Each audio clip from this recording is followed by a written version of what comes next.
This video is about how I think Brahms is pretty dope, and I'm going to try to show you why. We'll be analyzing his piano piece, Intermezzo in B-flat minor. It won't be a comprehensive analysis. I'll just be highlighting the things that I find most interesting and accessible. And it's not the only way to analyze it, it's just the way that makes the most sense to me and is cool.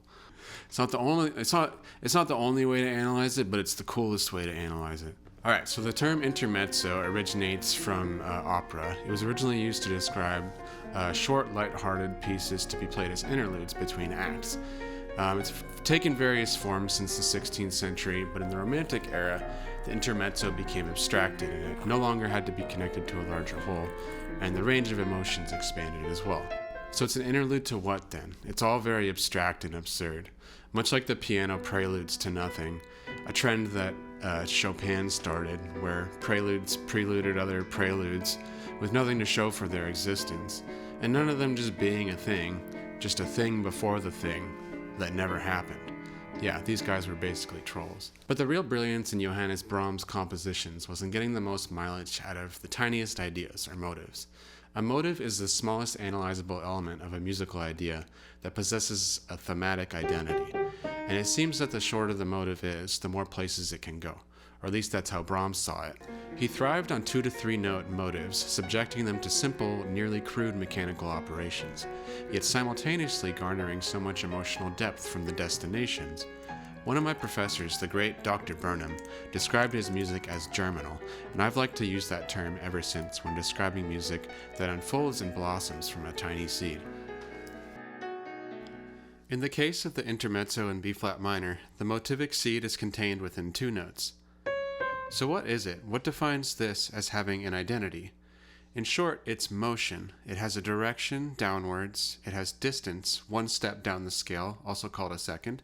It has duration, both are fast 30-second notes, and the second one usually holds longer. It has location and time. First tone on the pickup, the second tone is on a downbeat, giving the feeling of weak, strong. As we'll see, almost all of these will be subject to alterations. Right away in the first measure, we have several alterations taking place.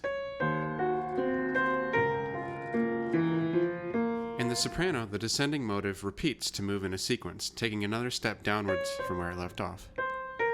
The alto part echoes the downwards 30 seconds of the motive, but expands the distance from a second to a fifth, filling in the harmony. When we put the original stepwise motive and its expanded cousin side by side, we get an important figure which I'll be referring to as the combo, which will show up later. The tenor part inverts the direction of the motive, flipping it upside down to become an upward step, followed by more of the expanded fifths for harmony, but also flipped upside down, so that the whole figure moves upwards. In short, an inverted combo.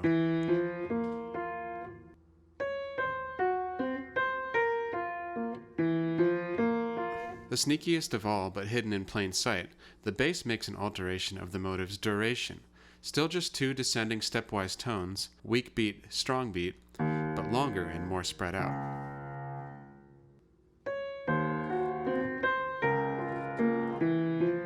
When repeated as a pattern, the result is this winding, organic texture.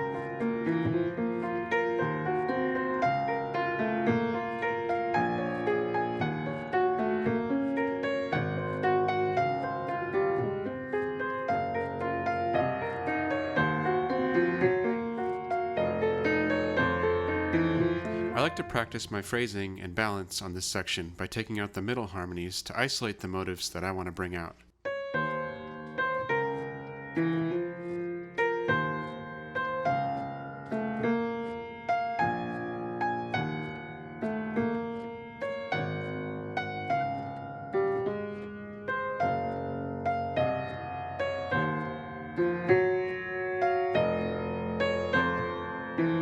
In the first few measures, the soprano has already begun to diversify its directional choices between up or down and experiments with expanding distance into occasional wide leaps and falls.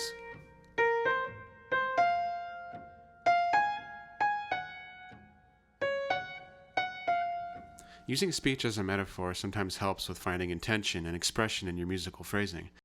If you think of a 2-syllable phrase like "hey you," how does it change the meaning when you play with pitch? Hey you sounds tentative or playful. Hey, you sounds a little different. We get urgency, even accusation. Listen now as the soprano plays with distance and direction in measures 1 through 9 before falling to its demise, ending at the same place it started, the D flat.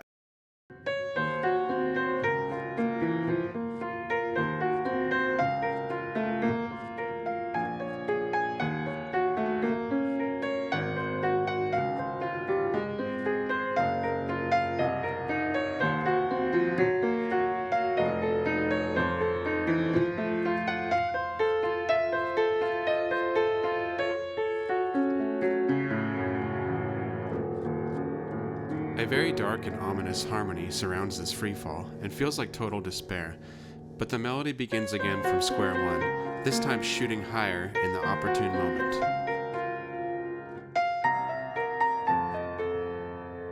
It still takes a fall, but with pride this time, cycling through dominant 7th chords and feeling more confident. Underneath this bolder second statement, the tenor's quiet yet damning background commentary seems more and more like a Greek chorus, occasionally chuckling at the soprano's expense.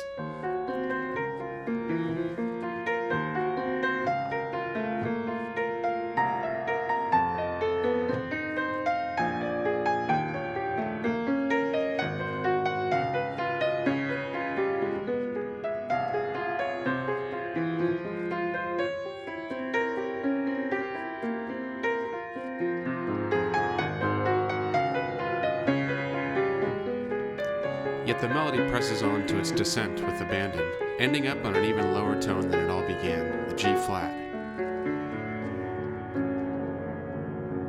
The surrounding harmony, while deep and dark, has ambiguity, which is taken advantage of to modulate to a peaceful reprieve in the relative major, D flat. This stark mood shift for the B section is very characteristic of Brahms' intermezzos, or intermezzi. In this case, a troubled and flustered A section is paired with a serene B section. But listen how he sort of does the opposite in the intermezzo in E flat. The lullaby sends you into a deep sleep, just as a giant spider creeps into the shadows to haunt your dreams. Here the rhythm of the downstepping motive is smoothed out, its duration extended from 30 seconds to 16ths. The lower voices mildly echo back with the flipped stepping up motive, though in a more agreeable fashion than before. The melody of this B section is carefree, gliding between highs and lows with grace and ease, like the feeling of flying in a dream.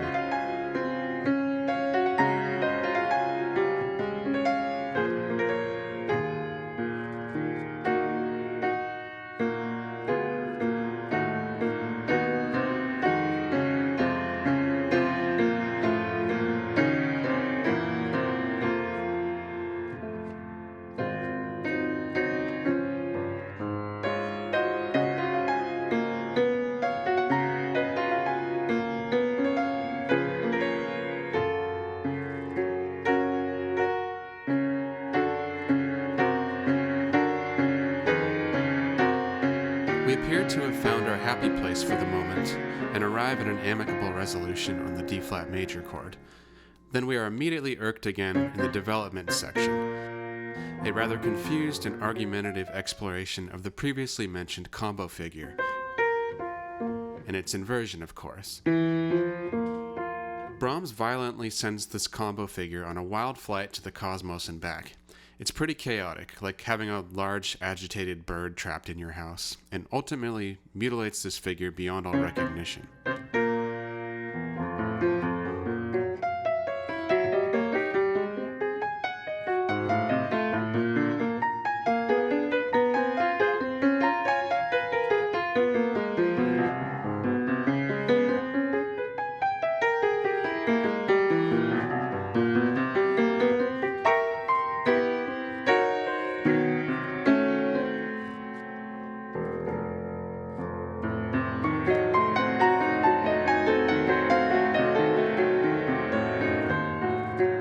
After this emotional outburst, we find our way back to the tenderness of the first A section, with the four-voice texture returning, and with it a sense of structure, or returning to our senses.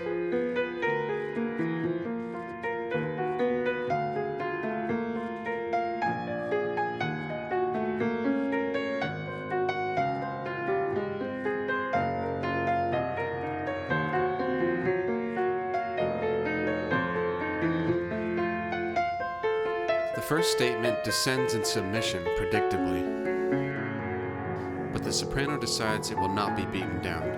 In a triumphant, if not reckless episode, the melody leaps begin to push higher as the bass line sinks deeper.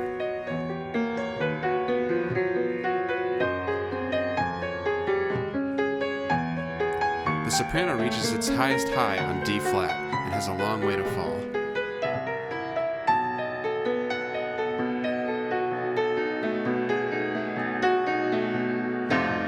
But in a last leap of faith, the soprano hits a step higher than before, E flat, and descends in a true free fall.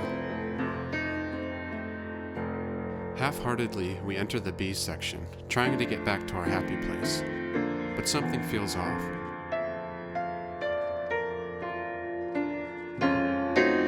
With tentative flourishes, the melody seeks a comfortable place to sit. It starts to get agitated.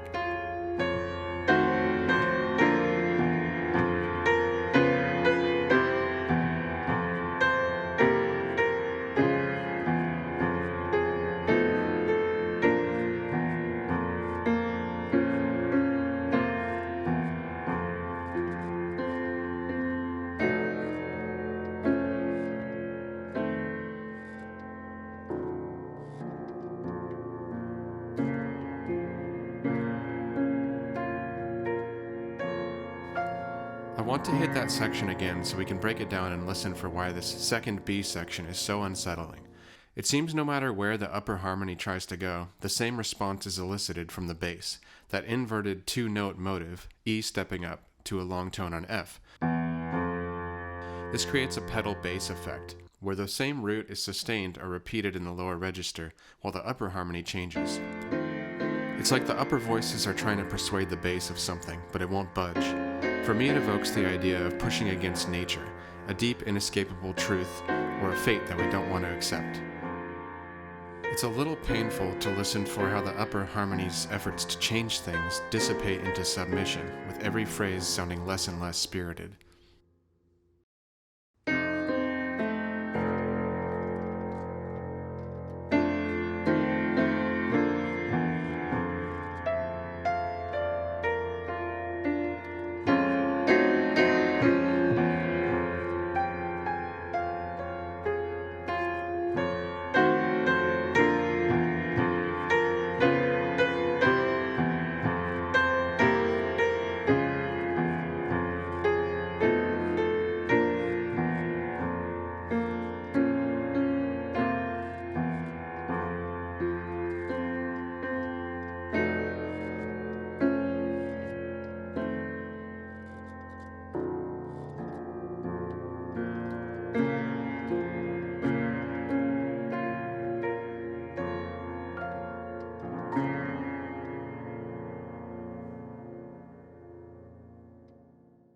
So there you have it. I hope that was fun. I love that piece, and I hope you got something out of it. The whole Opus 117, all three pieces in there are fantastic. I'll link to some better performances below, because I mainly just wanted to talk about it. Yeah. All right. See you later. Have a good one.